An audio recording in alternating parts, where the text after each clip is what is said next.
आज की वीडियो में आप सबका स्वागत है। आज हम लोग पढ़ेंगे पंचमाक्षर का प्रयोग। पंचमाक्षर का प्रयोग।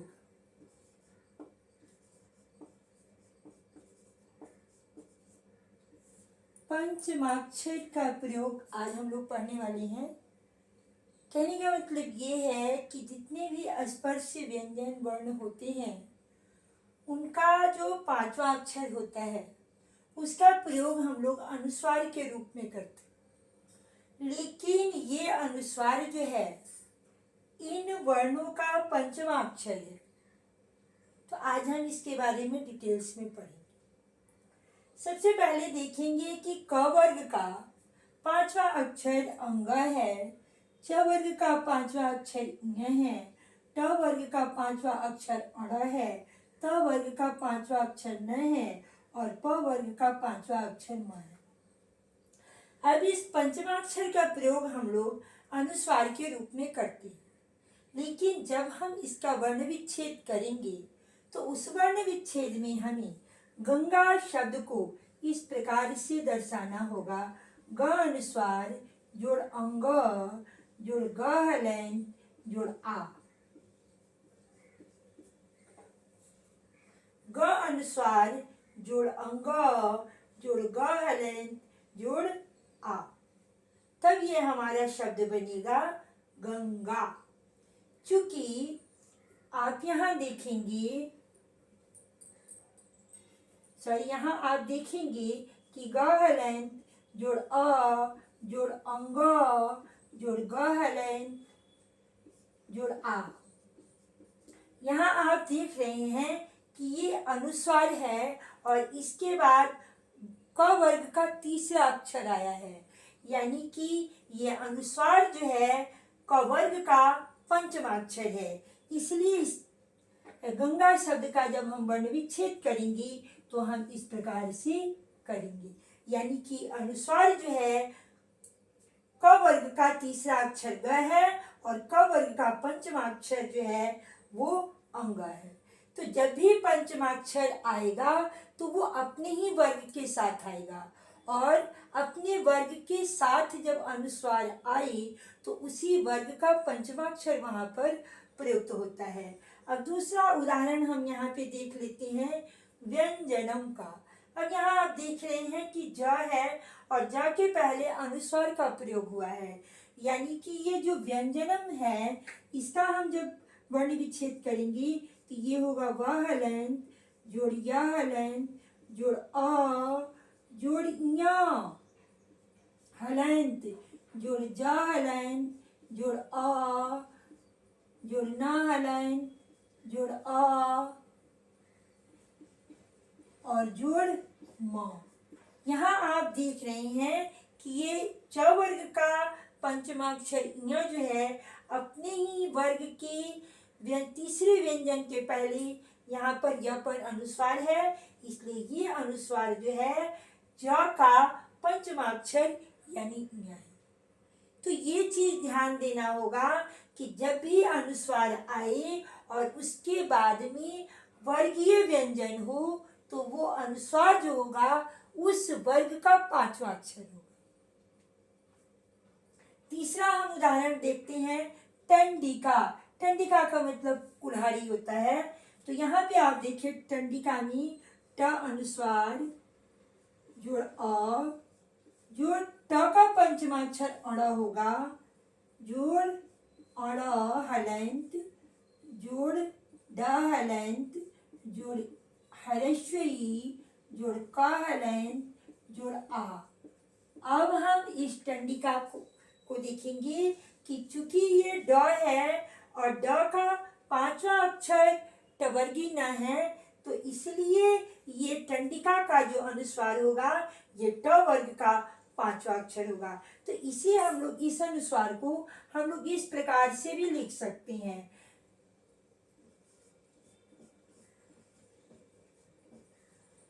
यदि हम अनुस्वार न लिख करके पंचमाक्षर का प्रयोग करें तो हम इसे इस प्रकार भी लिख सकते हैं। ये गंगा जो है अगर अनुस्वार का प्रयोग ना करके हम पंचमाक्षर का प्रयोग करें तो इसको हम लोग इस प्रकार से लिख सकते हैं, इस प्रकार से लिख सकते हैं। वैसे ही अगर व्यंजनम है तो अनुस्वार का प्रयोग न करके हम इसे इस तरह से लिख सकते हैं, व्यंजनम। मेरा ये उद्देश्य था कि जब भी अनुस्वार से संबंधित वर्ण विच्छेद की बारी आती है तो बच्चे वहाँ कंफ्यूज कर जाते हैं। आपको वहाँ ये ध्यान देना होगा कि अनुस्वार के बाद इस वर्गीय व्यंजन का कोई शब्द अगर है, कोई अक्षर अगर है, तो इसका मतलब है कि उसी वर्ग का पांचवा अक्षर वहाँ पर अनुस्वार के रूप में प्रयुक्त हुआ है। अगला जो हमारा शब्द है वो है खंजन। अब खंजन का जब हम वर्ण विच्छेद करेंगे तो आप देखेंगे कि ख हलंत जोड़ अ, लेकिन इसके बाद ज आया है जो कि च वर्ग का पांचवा अक्षर है, यानी जो ये अनुस्वार है ये ञ है, आधा ञ है। और उसके बाद आपका आएगा ज हलंत जोड़ अ जोड़ न हलंत जोड़ अ। खंजन एक पक्षी का नाम है। तो आप यहाँ देख रहे हैं कि जो ञ है ये अपने पहले वाले व्यंजन के रूप, ञ जो है ये अपने पहले वाले व्यंजन के रूप में अनुस्वार के रूप में आया है। इसे हम लोग इस प्रकार से भी लिख सकते हैं। अगला हमारा जो शब्द है वो है चंदन। चंदन को आप देखेंगे कि कैसे लिखा जाएगा। चंदन में चौपर अनुस्वार है और उसके बाद द है, यानी कि त वर्ग का तीसरा अक्षर द है, तो ये जो अनुस्वार होगा ये त वर्ग का पंचवा अक्षर यानी न होगा। तो इसे हम लोग इस तरह से भी लिख सकते हैं, चंदन। लेकिन जब हम इसका वर्ण विच्छेद करेंगे तो वहां पे इसे इस प्रकार से लिखना होगा, च हलंत जोड़ अ जोड़ न हलंत जोड़ द हलंत जोड़ अ जोड़ न हलंत जोड़ अ। जब भी अनुस्वार होगा तो अपने वर्ग का आधा पंचमाक्षर होगा, लेकिन ये ध्यान रखना होगा आपको कि वो अपने वर्ग का ही पंचमाक्षर हो, या जिस वर्ग का वहाँ पंचमाक्षर है उसी वर्ग का कोई अक्षर वहाँ आएगा। जैसे एक छोटा सा शब्द हम लोग यहाँ पे कंकड़ ले लेते हैं, कंकड़। अब यहाँ देखेंगे क पर अनुस्वार है और उसके बाद क आया है, तो चूंकि ये क वर्ग का पहला अक्षर है तो क वर्ग का पंचमाक्षर यहाँ होगा, यानी कि ये जो है आपका इस प्रकार से लिखा जा सकता है, क हलंत जोड़ अ जोड़ अंग में हलंत देंगे, जोड़ क हलंत जोड़ अ जोड़ र हलंत जोड़ अ। मेरा ये टॉपिक बताने का यही उद्देश्य था कि बच्चे अनुस्वार का वर्ण विच्छेद करने में बहुत ज़्यादा कंफ्यूज हो जाते हैं। अब हमारा अगला जो शब्द है वो है खम्भ। खम्भ शब्द का आप देखेंगे कि ख पर अनुस्वार है और उसके बाद भ आया है, यानी ये अनुस्वार जो है इस भ का है ना, यानी प वर्ग का पांचवा अक्षर है, तो इसे हम इस प्रकार से भी लिख सकते हैं, खम्भ। अब इसका जब हम वर्ण विच्छेद करेंगे तो ये होगा ख हलंत जोड़ अ जोड़ म हलंत जोड़ भ हलंत जोड़ अ। अगला है हमारा जो शब्द है वो वंदना है।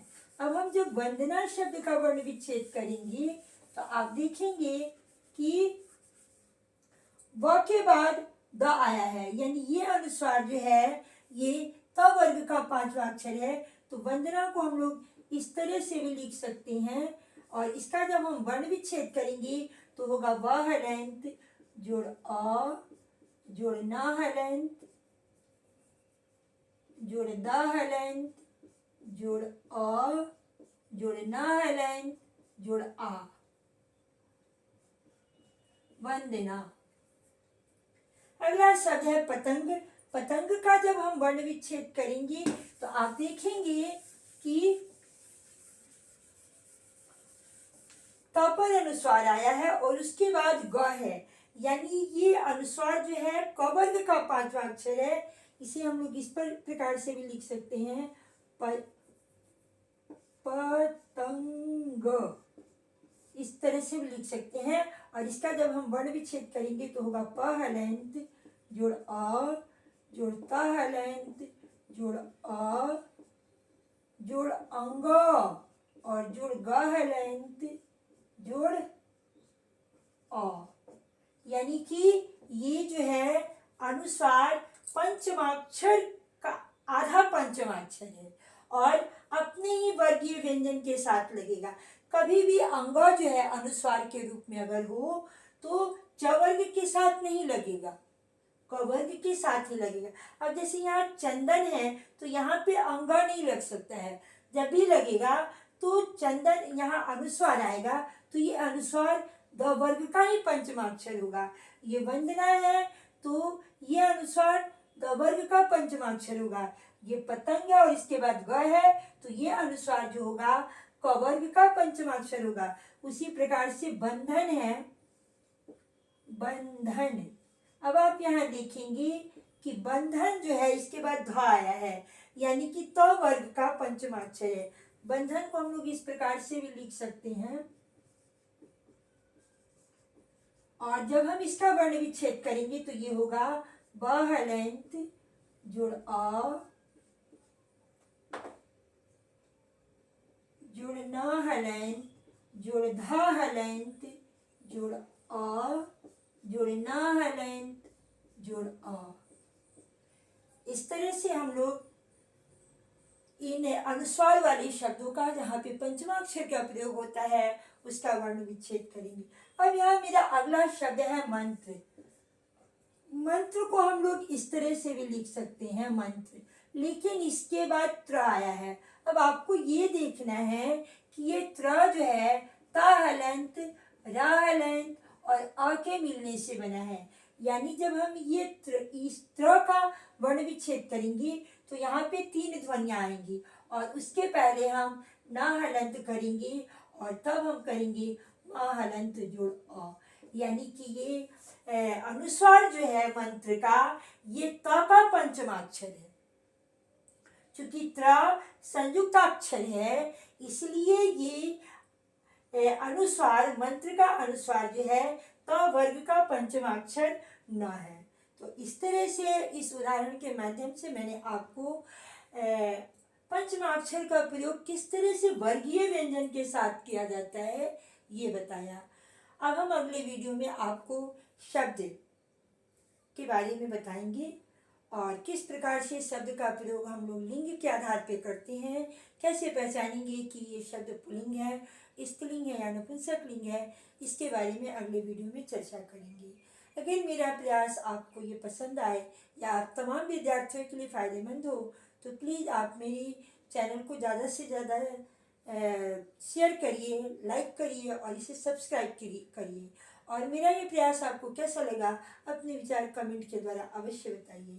धन्यवाद।